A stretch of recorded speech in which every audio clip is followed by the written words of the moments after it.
नाज़िन फितरत जे हुस्न के पसंद सां इंसान जे दिल के करार ऐं दिमाग़ के ताज़गी मिलंदी आहे।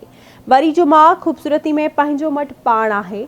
मरी जे रस्ते में ईंदड़ नथिया गली बाबति ॾिसूं था अली बख्श लंजवाणी जी हीअ रिपोर्ट। दिमाग़ खे ताज़गी मिलंदी आहे।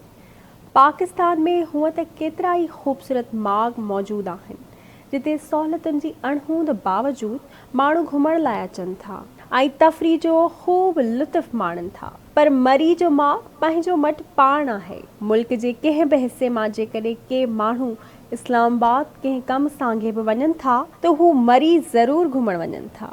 मरी ॾांहुं ईंदड़ सियाहनि खे रस्ते में मशहूर कारोबारी मर्कज़ नथिया गली मां गुज़रणो हूंदो आहे जिते मौजूद कदावर घाटा वण रोड जे ॿिन्ही पासे पंहिंजे हरकतुनि सां तमाशो लॻाईंदड़ भोलड़ा ऐं नथिया गली जी बाज़ार तोड़े रेस्टोरेंट सियाहनि जी नज़रुनि जो मर्कज़ हुजनि था।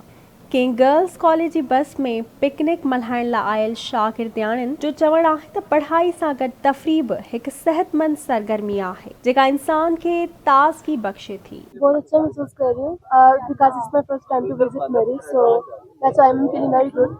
सो वैसे भी मुझे नेचर बहुत पसंद है, उसको ऑब्जर्व करना बहुत पसंद है। सो मैं फर्स्ट टाइम यहाँ आई हूँ तो बहुत अच्छा लग रहा है।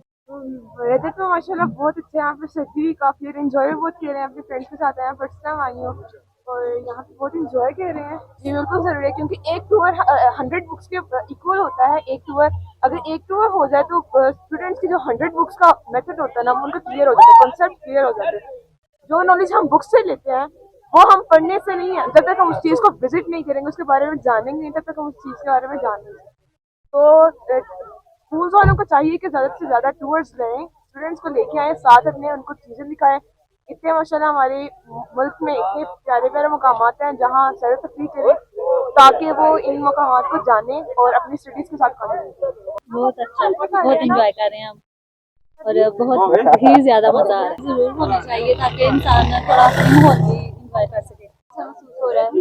मरी का वेदर बहुत अच्छा है, बहुत मजा आ रहा है यहाँ पे और नेचुरल ब्यूटी आपको पता है वैसे ही देखनी चाहिए बंदे को। और कुछ हमारा ये लास्ट टूर है, हम 10th क्लास में होते हैं तो अपनी मेमोरीज इकट्ठी करने के लिए भी हम यहाँ पे बिल्कुल हर वक्त बंदा पढ़ता रहेगा तो फिर वो अच्छा नहीं होता।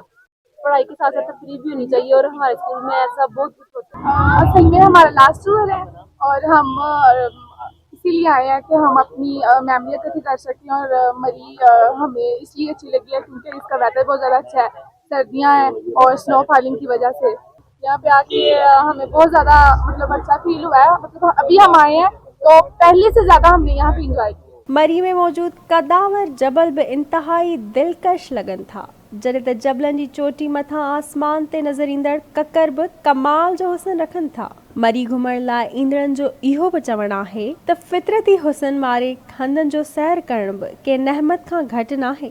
तंहिं करे सरकार अहिड़े माॻनि खे तरक़ी वठाए त जीअं शहरनि तोड़े ॿाहिरां ईंदड़ सियाहनि खे बहितर तफ़रीह फ़राहम थी सघे।